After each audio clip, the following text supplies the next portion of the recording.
Hello everyone, welcome back to our YouTube channel. Today we'll be looking at factors affecting resistance of a material, and the topic is from physics.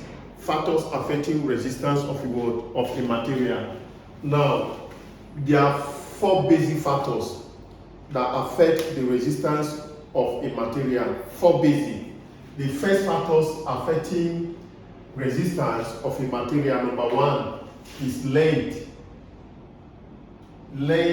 of the material is one of the factors. Under length of the material, we say that what the resistance of a material increase with increase in length of the material, and the resistance of a material increase with increase in length of a material. That means that the longer the length of the material or wire, the higher the resistance of the material. And based on that, we can say that the length of a material is proportional to resistance of that same material. That means that resistance is proportional to length. That is factors number one. Then number two, we say that area of the material, and under area of the material, we say that the resistance of a material is inversely proportional to its area. The resistance of a material is inversely proportional to its area. That means that the higher the area, the smaller the resistance of the material. The higher the area, the smaller the resistance, and the smaller the area of the material, the higher the resistance. And that is why we say that the best wire for electric conduction is a short and thick wire. Short and thick wire, because from the first factors, we say that the resistance increase with length. That means that a short wire have smaller resistance, and back to area, we say that the resistance of the material increase with a decrease in area. That means that a thick wire have higher area, and when the area is high, the resistance will be low. So based on this explanation, I can say that resistance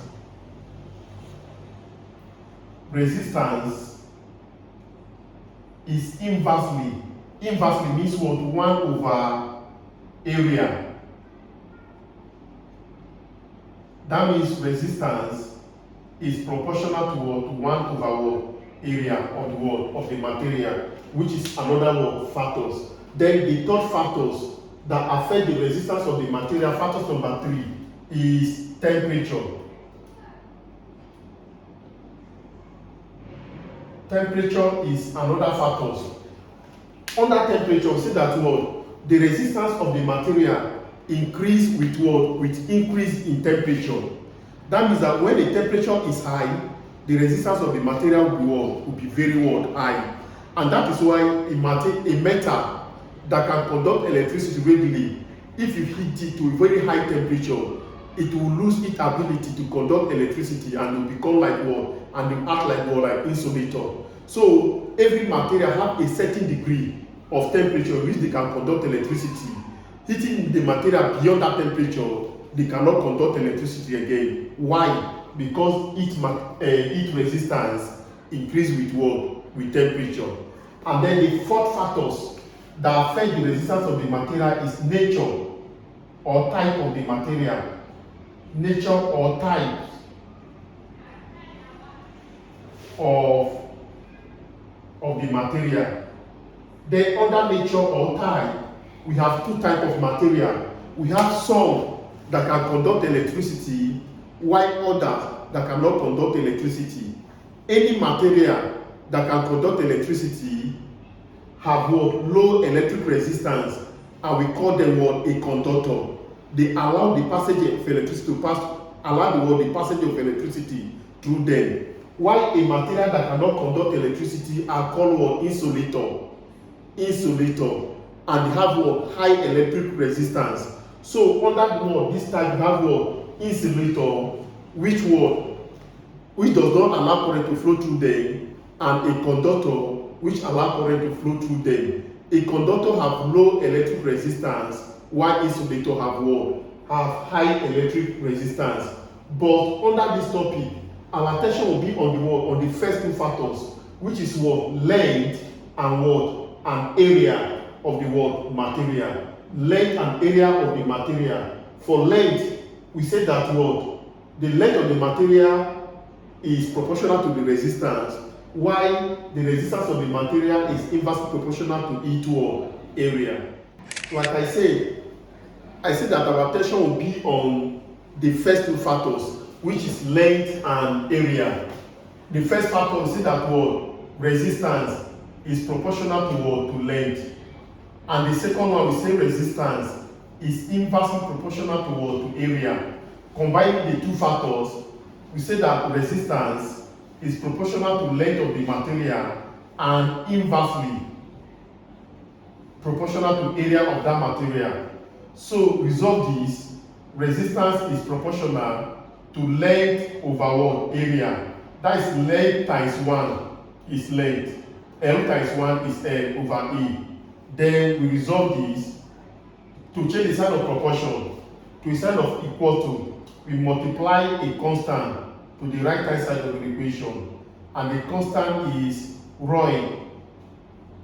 So resistance is equal to what?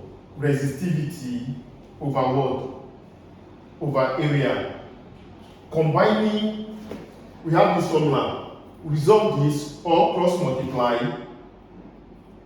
We have resistivity times length times resistance of the material times area.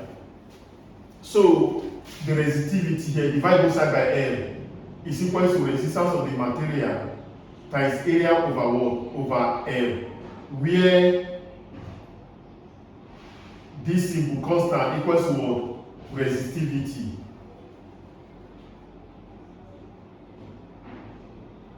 Letter R is resistance,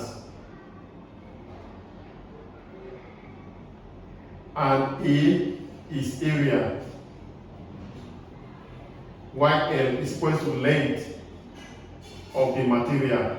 Now, based on this formula we have here, we can define resistivity as resistivity is defined as a resistance of a material per unit length per unit cross-sectional area.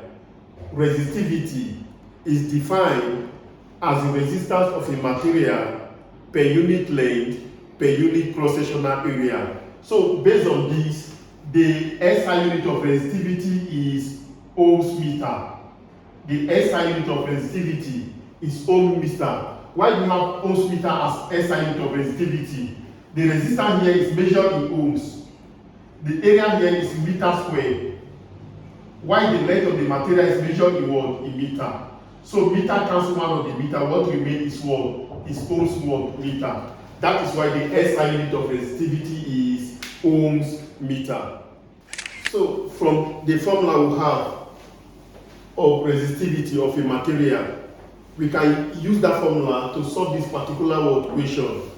And this is the question we have here. We say that we'll calculate the resistivity of a wire of length 2 meter and cross-sectional area 0.004 centimeter square if its resistance is what? Is 3 ohms. So the first thing to do is to highlight the word, the given data. The first data we have here is the length of the material. The length of the material here is what? Is 2 meter. And cross-sectional area of this area is 0.04 centimeter square. And to convert from centimeter square to meter square, we divide by 10,000. So divide this number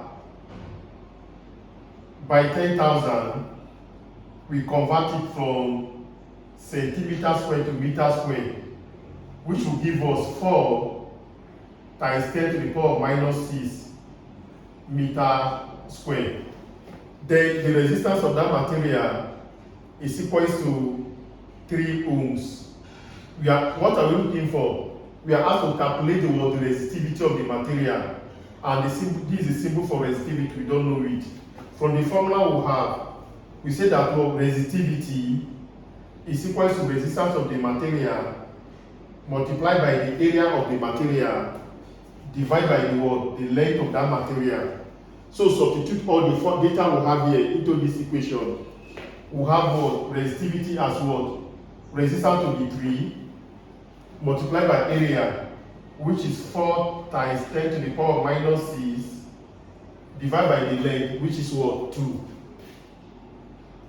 3 times 4 will give us 12 times 10 to the power of minus 6 divided by 2, which will give us what? 6 times 10 to the power of minus 6 ohms meter.